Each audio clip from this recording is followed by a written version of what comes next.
ಸಮಾಚಾರ ನ್ಯೂಸ್ಗೆ ಸ್ವಾಗತ. ನಾನು ಮಂಜುಳಾ ಕೊಂಡರಾಜನಹಳ್ಳಿ, ಕೋಲಾರ. ಅಂಗನವಾಡಿ ಕೇಂದ್ರಗಳಿಗೆ ಪೂರೈಕೆ ಮಾಡುತ್ತಿರುವ ಆಹಾರ ಪದಾರ್ಥಗಳು ಕಳಪೆಯಾಗಿರುವುದರ ಬಗ್ಗೆ ನನ್ನ ಗಮನಕ್ಕೆ ಬಂದಿದ್ದು, ಇಂತಹ ಆಹಾರ ಪದಾರ್ಥಗಳನ್ನು ಪೂರೈಕೆ ಮಾಡುವವರ ವಿರುದ್ಧ ಕ್ರಮ ಕೈಗೊಂಡು ಸರ್ಕಾರದೊಂದಿಗೆ ಚರ್ಚಿಸಿ ಉತ್ತಮ ಗುಣಮಟ್ಟದ ಆಹಾರ ಪೂರೈಕೆಗೆ ಆದ್ಯತೆ ನೀಡಲಾಗುತ್ತದೆ ಎಂದು ಶಾಸಕ ಬಿಎನ್ ರವಿಕುಮಾರ್ ತಿಳಿಸಿದರು.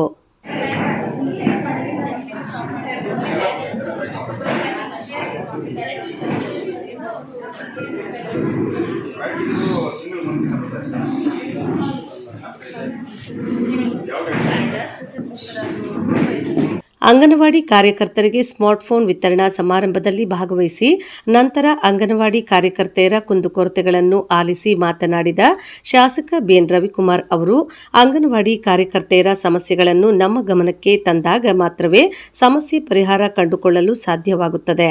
ಇಲಾಖೆಗೆ ಸಂಬಂಧಿಸಿದ ಯಾವುದೇ ಸಮಸ್ಯೆ ಇದ್ದರೂ ಕೂಡಲೇ ನನ್ನ ಗಮನಕ್ಕೆ ತನ್ನಿ. ಆ ಸಮಸ್ಯೆಗಳನ್ನು ಸರ್ಕಾರದ ಗಮನಕ್ಕೆ ತಂದು ಪರಿಹಾರ ಮಾಡುತ್ತೇವೆ.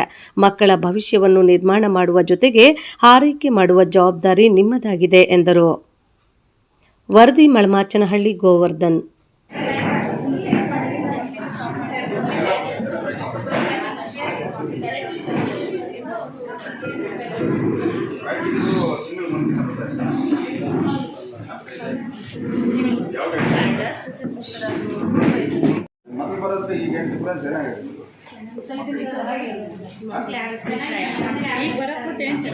ಮಾಡ್ತಾ ಇದ್ವಿ, ಮಕ್ಕಳು ಚೆನ್ನಾಗಿ ಊಟ ಮಾಡ್ತಾ ಇದ್ರು. ಈಗ ಗೋಧಿ ನುಚ್ಚು ಅಂತ ಕೊಡ್ತಾರೆ, ಮಿಲೆಟ್ ಲಡ್ಡು ಅಂತ ಕೊಡ್ತಾರೆ. ಅದು ಗೋಧಿ ನುಚ್ಚಿಗೆ ಗೋಧಿ ಉಪ್ಪಿಟ್ಟು ಮಸಾಲ ಅಂತ ಬರ್ತೈತೆ ಪಾಕೆಟು. ಆಲ್ರೆಡಿ ಅದು ರೆಡಿ ಮಾಡಿ ಪಾಕೆಟ್ ಬರೋದು, ಅದನ್ನು ಬಿಸಿ ನೀರಿನಲ್ಲಿ ಕಾಯಿಸ್ಬಿಟ್ಟು ಗೋಧಿ ನುಚ್ಚು ಉಪ್ಪಿಟ್ಟು ಮಾಡೋದು ಅಂತ ಹೇಳ್ತಾರೆ. ಮಕ್ಕಳು ತಿನ್ನೋಕ್ಕಾಗಲ್ಲ. ಅದು ನುಚ್ಚು ನೋಡಿ ಇಷ್ಟು ದಪ್ಪ ಆಗ್ತೈತೆ. ಅದು ಮಕ್ಕಳು ತಿಂದರೆ ಪಾಪ ಹೊಟ್ಟೆ ನೋವು ಬಂದು ಕಷ್ಟ ಆಗ್ತೈತೆ. ಹಾಗಾಗಿ ಫುಡ್ ಬದಲಾಯಿಸಿದೆ ಒಳ್ಳೆಯದು ಅಂತ ಕಳಿಸ್ಬಿಡ್ತೀವಿ. ನೀವು ಅಡುಗೆ ಮಾತ್ರ ಮಾಡಬೇಡ್ರಿ ಅಂತ ಹೇಳ್ತಾರೆ.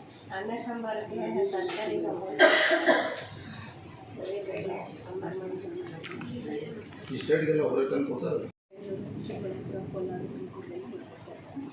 ಪ್ರಪೋಸಲ್ ಎಲ್ಲ ಹೋಗಿದೆ ಸರ್.